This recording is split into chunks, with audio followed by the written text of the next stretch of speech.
We welcome you to our Weber County Commission meeting on this, the 21st day of August, 2018 at 10 a.m. Seated to my immediate left is Commissioner James Hebert. I'm Commissioner Jim Harvey, and Commissioner Scott Jenkins is excused today. Our commission agenda will be as follows.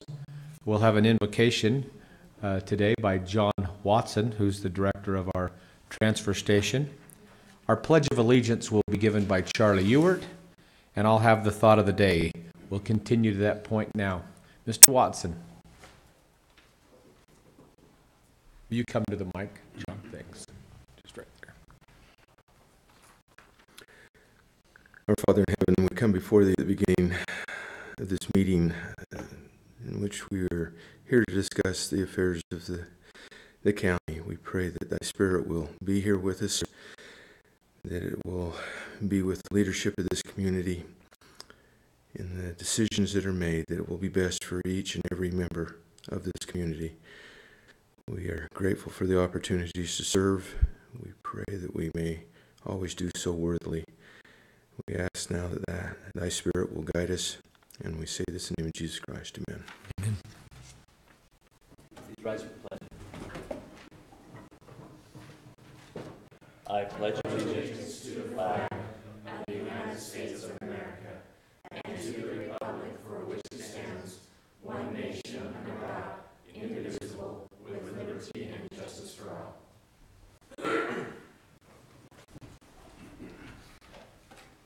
The thought today is by Jonas Salk, a doctor. You know, many of you know Dr. Salk.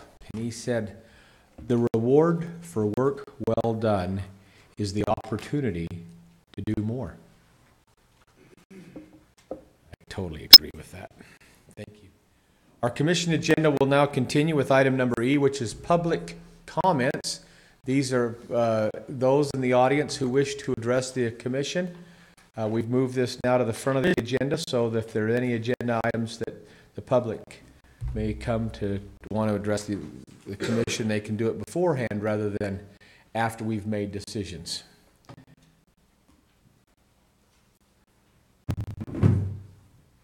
Seeing no public comment, we'll move then to item F, which are our consent items. The first item, Commissioner, is the request for approval of warrants 1518 to 1529 and 43107 to 431317 in the amount of $2,718,797.20. Item number 2 is a request for approval of purchase orders in the amount of $55,565.20. Item 3 is a request for approval of minutes for meetings held on August 14th, 2018. And item number 4 is a request for consideration or action on a final plat approval of Summit Eden Phase 1C Amendment 7 in Lot 8 subdivision. Commissioner, any questions before I invite Mr. Hatch to comment? No questions, sure. Mr. Hatch, our clerk auditor, will you give us some detail, please? You bet. We issued 7 purchase orders this week for $56,000. Just under half of that amount, or $25,000, was for IT, and that is for PC upgrades. A third of that amount, or $19,000, was for our health department, and that was for computers. We issued 259 checks this week for $2.7 million. Just over a quarter of that amount, or $738,000, was a payment for employee health and dental insurance, our premiums. 19%, or $521,000, was for the transfer station, and the bulk of that was disposal costs. 9%, or $238,000, is quarter preservation checks. So these come out of our Weber Area Council of Governments funds, the sales tax, and that went primarily to North Ogden and Marriott Slaterville, Pioneer. Those are reimbursements for corridor for purchasing property for road expansion. 7%, we had 2 for about 7%, or $180,000, and those were our monthly contributions to the paramedic fund and to Weber Human Services. And then the last 5%, or $139,000, is a payment to the convention, the Ogden Weber Convention and Visitors Bureau. That was a combination of monthly contribution as well as the 2018 contribution to the Gold Foundation. Very good. Thank you, Mr. Hatch. I have one question, Mr. Crockett. On item number 4, it's a request for consideration and action of the final plat. Is this, can we just approve that in the consent then? If both of the commissioners that make up the quorum today are in agreement that there's no issues and don't want to have further discussion, I think it would be appropriate and permissible to approve that on a consent item. Thank you, just making sure. Then Commissioner Ebert, I'll entertain a motion. I'll make a motion, we adopt the consent items and approve them as read. Motion accepted and seconded. I'll call for the vote. All in favor? Aye. Aye, those consent items now pass. Thank you very much. We'll move on to item G on our agenda, which is, our presenter today is Mr. John Watson. This is a request for approval of a community partner cooperative agreement by and between Weber County and the Second Juvenile Court to provide juveniles to the transfer station to pick up trash 1 day per week. Mr. Watson. Yeah, this is a program that I've used before when I was over in Davis County, and it's a great program. It's youth that are looking to, they're not ones that have been in prison, but they're ones that are working off hours for misbehaving.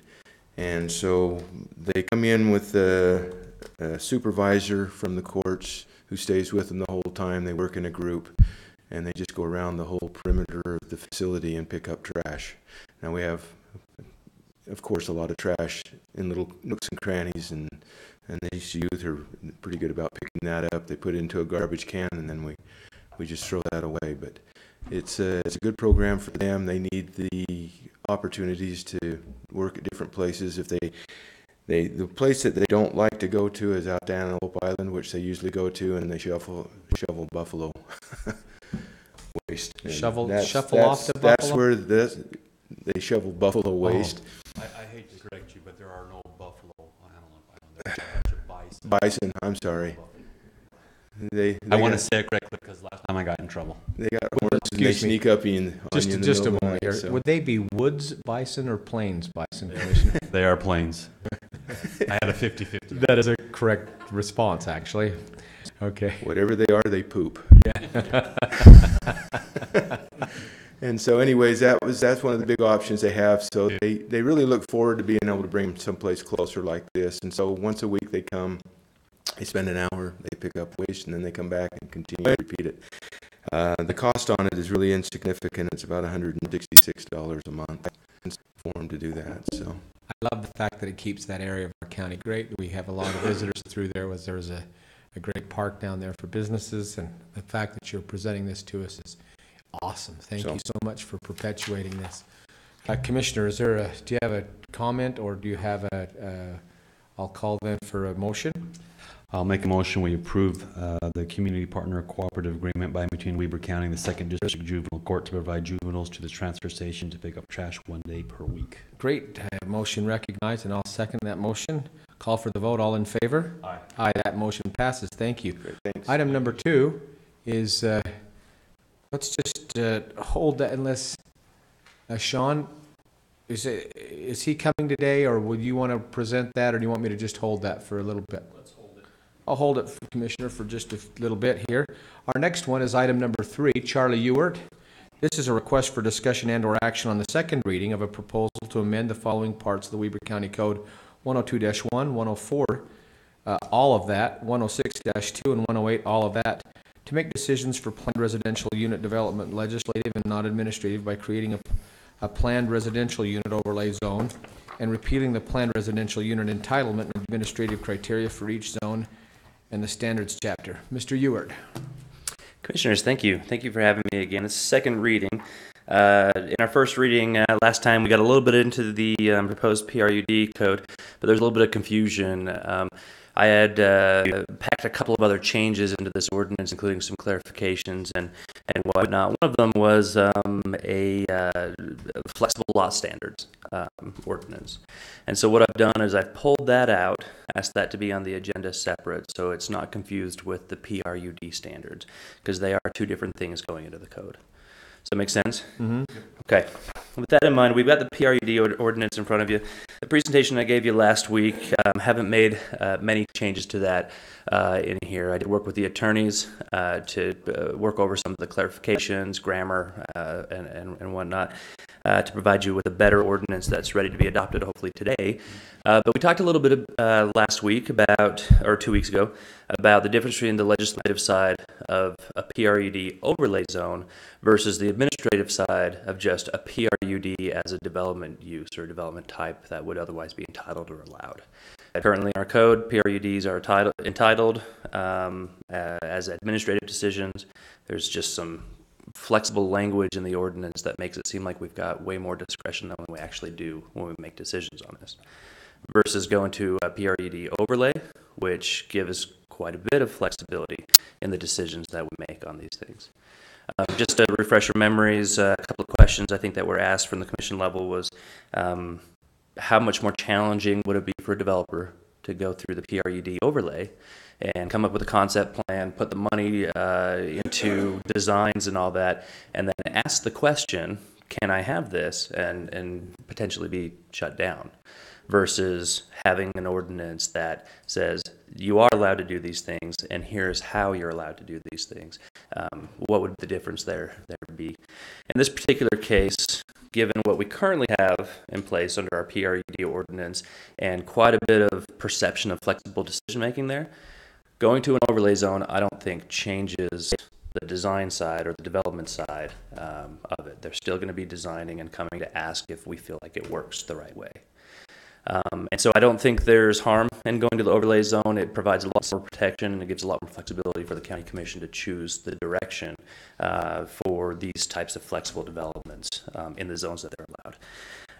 If the commission wants to further vet out the idea of turning this back into an administrative decision, we can certainly do that. My recommendation would be to put this in place for now as the protection at the time being, and then give us the direction to go back and make an administrative code that is more clear than what we have on the books today. And then we can remove this and go in that direction if that's what you want. Or if this works, maybe we keep with this. Any questions on that? I do. So you're giving more discretion to the planner. That's what this does. Is that correct? It's actually more discretion to the county commission, because the county commission is the ultimate decision maker. But yeah, it helps the planners in making quality guidance, offering quality guidance to the developers.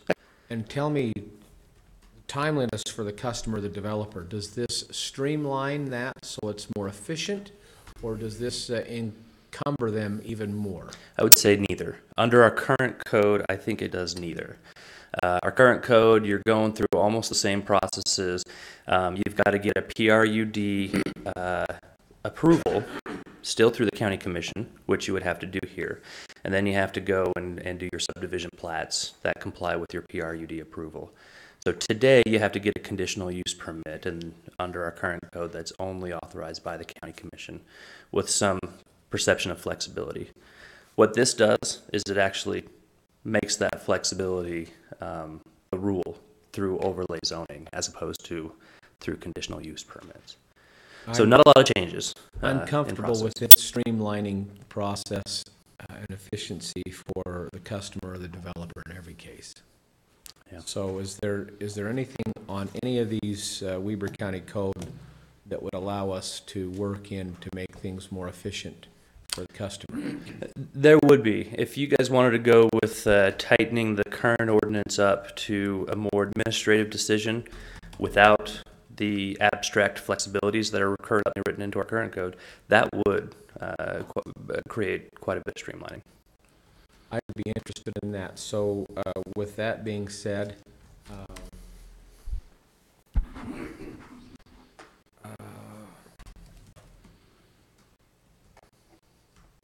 so we would not take action on this second reading. So what I would recommend doing is taking the action. Right now you have a PRUD code that gives the perception of an administrative decision, but it's built into it is a lot of flexible discretion that is going to be really challenging for us to use. And so I would say this is a better code than what you have in place now. And if you want to tighten things up to make a better administrative decision in the future, a more streamlined decision, we can go rewrite that version so that it is an administrative decision in the future. So we'd be moving from administrative, like we have now, with some perception of flexibility, which is confusing, to legislative as a placeholder, and then go back to administrative later. Great. Mr. Grover, any comments from you? Okay, great.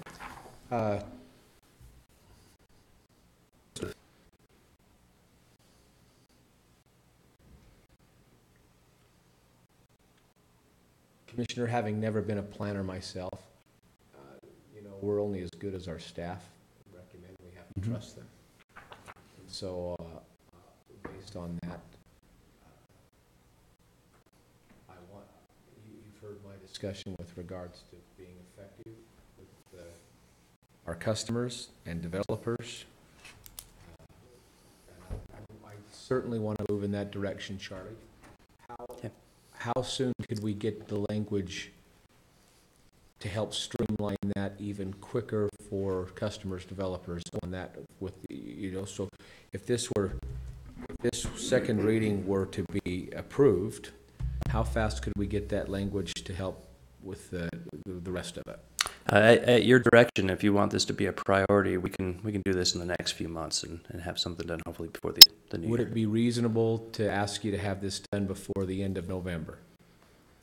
It is reasonable to set that goal.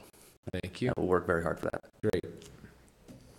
That now being a part of the public record, or that there, so Commissioner Oden, do you have any comment? The only question I have is, I know that we've had some issues with several of the developments as they've come in front of us, and we've had members of the community that have been concerned about the development, and they've come to that first meeting.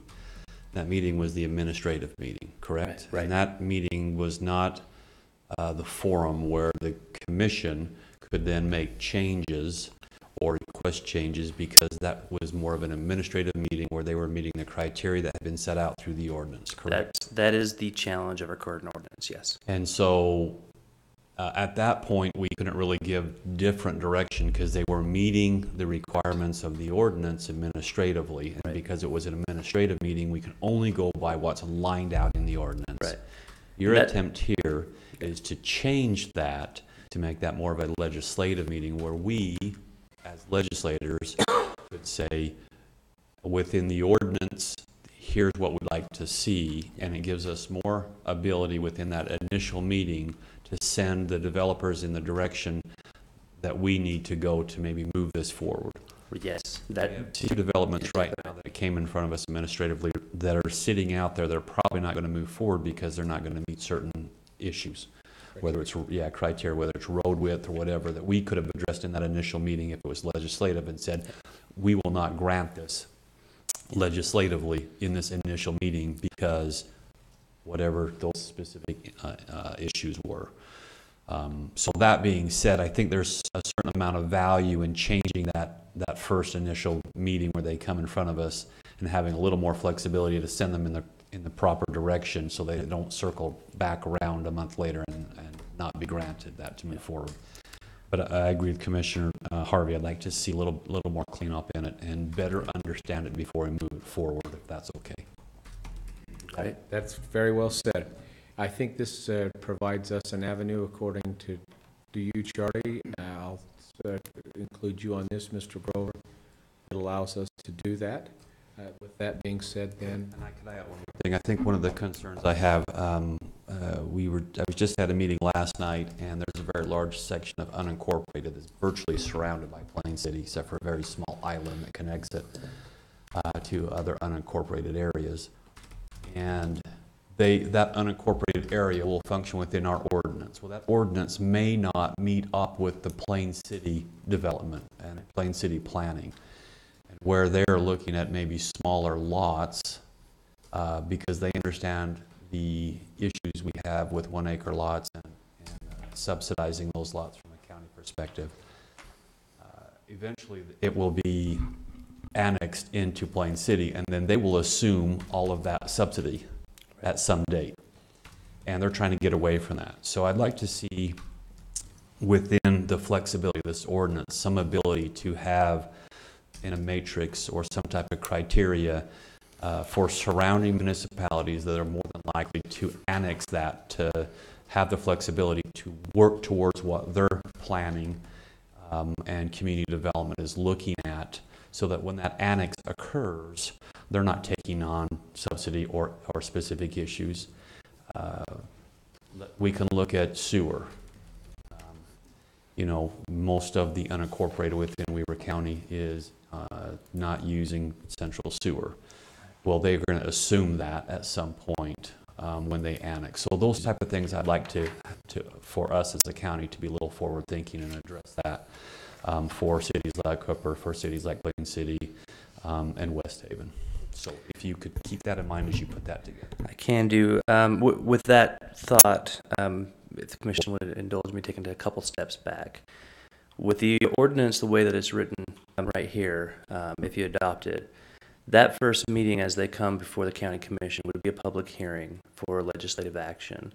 You'd be able to look at the general plans of surrounding cities. You'd be able to look at your own general plan, your capacity needs, all that kind of stuff. And you're, in effect, through this ordinance, creating new law specific to that development and allowing that development to thrive and succeed under the best kind of laws that you can create based off of the unique circumstances of that development.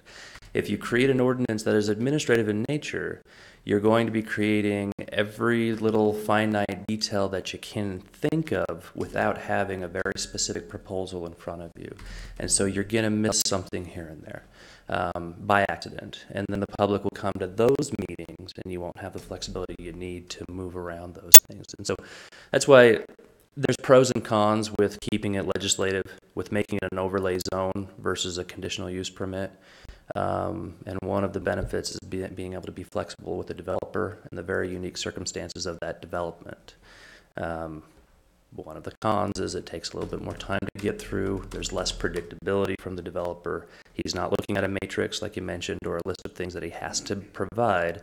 It's a little bit more abstract. And so with that in mind, would you like me to continue to move on with moving this towards administrative again by the end of the year, or would you rather see how this works for a little bit of time?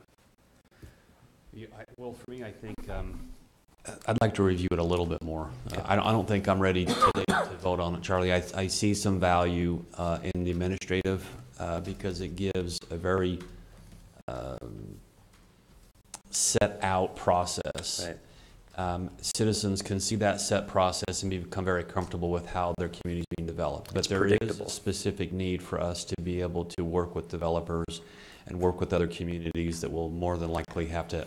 And so at this point, I don't feel comfortable moving forward. I'd like to sit down and have some more conversations and make sure we're all working in the same direction. I know you're kind of caught in between a rock and a hard spot because we started this process to kind of get out of the administrative because it just wasn't working. Mm-hmm. And it wasn't probably giving the public the best information to move forward because there was just this set process. But anytime we change this is a big deal for developers and for community members and stakeholders. So I'd like to spend just a little bit more time, maybe one-on-one with staff, and make sure we have this lined out before we jump off. And the other thing is, Commissioner Jenkins is excused today. He has other business he couldn't attend, but this is in his portfolio, and I'd love to have his input before we vote on something that has a major impact in his portfolio. Okay. We initiated pending legislation in March, so we have until, I think it's our first or second meeting in September before we've overlapped our 6-month period of time. That's not a big risk there because we haven't had anyone come in and apply for PRUDs in the meantime. But if we go past that 180-day threshold, anyone who does apply is entitled to the old code. Then I would ask you, Mr. Ewert, Mr. Grover, to meet with Commissioner Ebert and make sure that things are good, and then have this placed back on the agenda. And I'm going to, because of that, I'm going to ask that item number 3 and item number 4 in that same category, since they are one interfaces with the other. Item 4 is separate. It is a change to the subdivision code with flexible lot standards, the lot averaging. Sorry, I misunderstood. So, They were last week. Last week you had them as one. yeah, That is but true. now that's- Yep. Okay, great, very good. Then we'll we'll not take any action on number 3 and move to item number 4 on the agenda, which is a request for discussion and/or action on the second reading of a proposal to amend the following parts of the Weber County Code 104, there you go, there it's different, 104-5-7, 104-7-6, and 106-2-4 to add flexible lot width and lot area standards into the subdivision code for the A1, A2 zones in a manner that allows flexibility, diversity of lot types in a subdivision while not increasing overall dwelling density, unit density in the area. And I appreciate that, Charlotte, because I remember this in preparation. Thank you. Yeah, no problem. And thanks for the opportunity. I apologize for the confusion from last time. Just trying to work efficiently and get as much done as I can. You're doing great. So this is the proposal that was put forth to both planning commissions. Before we dive right into it, I want to make sure you guys understand. The Ogden Valley Planning Commission, as we discussed it, there was a little bit of static and pushback at first. When they realized it was only being applied to the A1 and A2 zone, they said, okay, that's not really in our wheelhouse. We'll let Western Weber think about that. When we went to the Western Weber Planning Commission and talked about it, they felt pretty strongly that this would undermine the new cluster subdivision ordinance, and that people would rather do this than go through the cluster code. And they wanted to see how that cluster would work before they started thinking about other types of flexibility. There's pros and cons to this as well. One of the best pros is that it offers flexible options for developers doing a traditional subdivision. This isn't a PRUD, this isn't a cluster subdivision, this is a traditional subdivision. Right now in the A1 and A2 zone, if you're going to put in lots, you can't have lots that are less than 40,000 square feet, and they have to have at least 150 feet of width. What this would allow is no more homes, but you could shrink your lot sizes down to 20,000 square feet with a lot width of 80 feet. But you couldn't put more lots in there, and so you're by nature going to have some smaller lots, and then the rest of the land would be larger lots. And so you're not increasing the density. You may be increasing the look and feel of the community, but that's pros and cons to that as well. If you have some homes that are a little closer together on smaller lots, you're going to have a number of other homes that are pretty well spread out. And so it really depends on what your version of rural is if you're trying to comply with what the general plan talks about in terms of preserving rural character.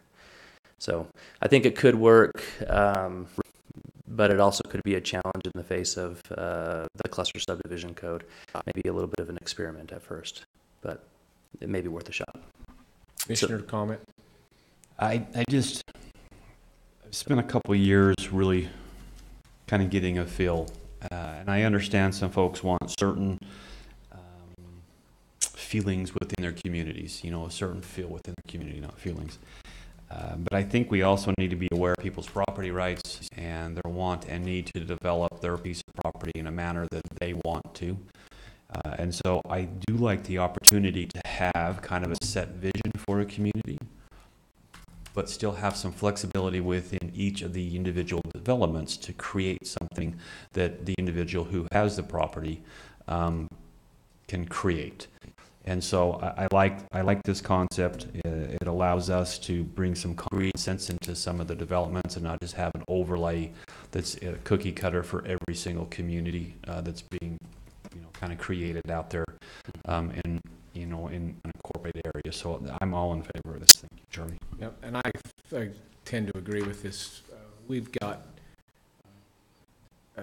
waterways and sewer pipes and things all out there that have created tracts of land that are not all rectangular or square. Right. And so this makes great sense. I think it'll feel and look really good when it's all finished. And so I have confidence that this is the right decision. With that being said, Commissioner, I would entertain a motion. I'll make a motion that we approve the second reading of the proposal to amend the following parts as listed in the agenda. Very good. There's a motion recognized in a second. It's an ordinance number 11. It is an ordinance number 11. Fatima, if you'll call for the vote. Commissioner Ebert. Aye. Chair Harvey. Aye. Motion passes. Thank you. Thank you, guys. Thank you, Charlie. For those in the audience, item number 2, I just received word that it'll be polled or held until we have a little more information on that, so we will not hear item number 2 on the agenda today. We'll now go to item number 5. Our presenter is Jared Anderson. This is a request for approval of a contract by and between Weber County and BH Inc. to pipe the existing drainage ditches along 12th Street from the Weber River to 7900 West. It'll also include replacing the West Warren water line with the same project limits. Mr. Anderson. Good morning, Commissioners. I know Charlie's information was exciting, but this is also very exciting. We have got a great contract before us. We have, and I know you're a little bit familiar with this project, but just to give you a quick background, our engineer's estimate on this work to be completed was $4.1 million. So BHI came in, we went through the procurement process, and they came in at 2.48. So just from the estimate to what they actually came in at alone was some very good savings for us. Another couple quick items on this. 1.287 of this contract is for the water line. So that is for West Warren water out there. They will reimburse all that amount to the county. So the amount that we'll be paying for our stormwater portion of the project is approximately $1.2 million. And that will be paid for through the WACOG transportation funds that are currently available. I don't know if I probably didn't sound very excited with my monotone voice, but I'm very excited. I can tell by your big smile. Do you have any questions? Commissioner, questions? No questions, no? Mr. Anderson, I have 3 questions. Ready. Do you know what my 3 questions are? I actually don't. Okay, thank Ready. you.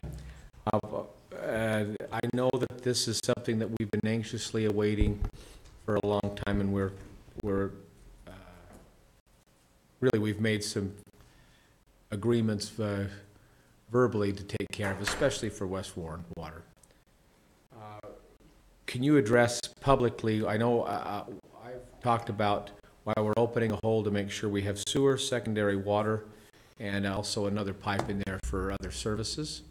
I know we're waiting on engineering and that, but why we opened the hole, and then we're going to cross the road with several pipes for future things. So I like seeing a road go down and never have to tear it up because we forgot something. Can you address those things before we execute on this number 5, please? I agree with you completely. We also like to see a road go down and do not want anybody to cut in the road. I think UDOT has an ordinance, if I'm not mistaken. I think it's about a 5-year moratorium. Entities usually have anywhere from 2 to 5 years of do not cut in a brand new road.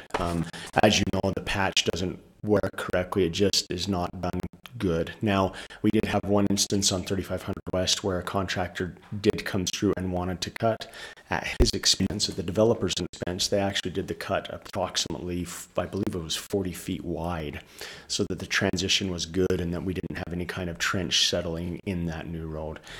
This project, what really was a time limit on this project was the loan that the water district had with the state. So they were able to get a loan with the state to help pay for this, but they needed that done as soon as possible.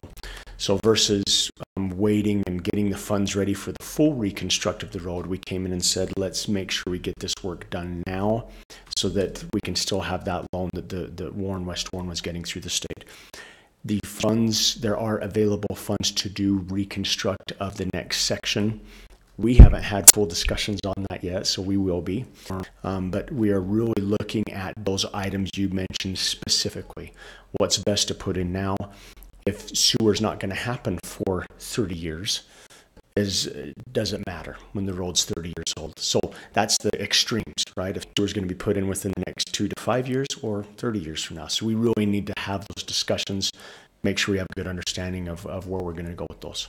It's important to me, though, secondary water, and it's important to me to have an ancillary pipe, and then also we're talking about road width on the top, so that it's wide enough, there are wide shoulders, enough as agriculture and the equipment is increased in size, but also so we can have active transportation to and from or an east-west corridor doing that. Can you speak to that, please? I can. The first section that's already been completed has approximately 6 feet of shoulder width.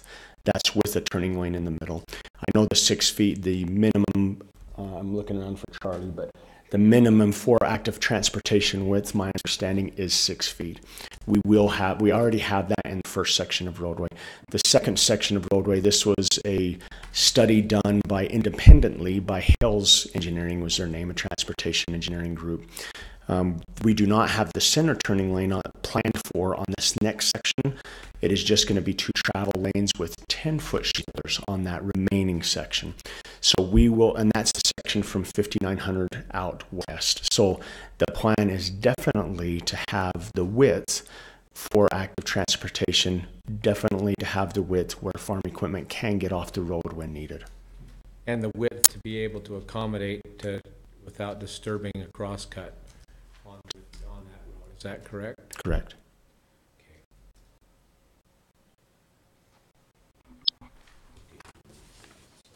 Commissioner, I'll entertain a motion. I'll make a motion to approve the contract by between Weber County and BH Inc. to pipe the existing drainage ditches along 12th Street. Motion being heard and accepted, a second there, and it's the contract, so I'll call for the vote. All in favor? Aye. Aye, motion carries. Thank you, Mr. Anderson. Thank you.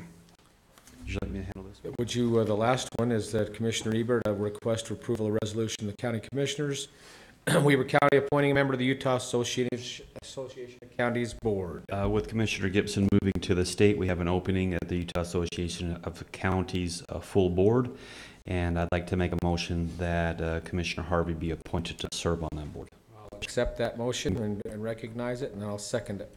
And it is Resolution 40. Resolution number 40. Commissioner Ebert Aye. and Chair Harvey. Aye. Motion carries. Thank you. Item number H is commissioner comments. Are there any comments, Commissioner? Just quickly, I'd like to again thank staff for all the work that's been put in, both by Jared and by Charlie.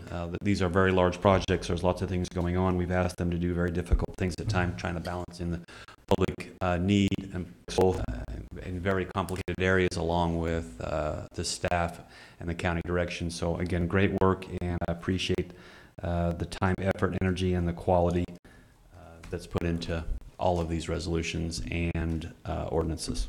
Very good. I'd also like to recognize Tim Vandernack here with our standard examiner. Thank you for being here. We recognize that our newspaper still creates discussion, and I personally am impressed that it's more local related. I like things that are more local, and so appreciate that. No, that's what we've got for today, unless you want to follow up. Nope. Okay, great. And I'll second that. We're adjourned. Thank you. Wait, excuse me. By virtue of gavel rules, we're adjourned.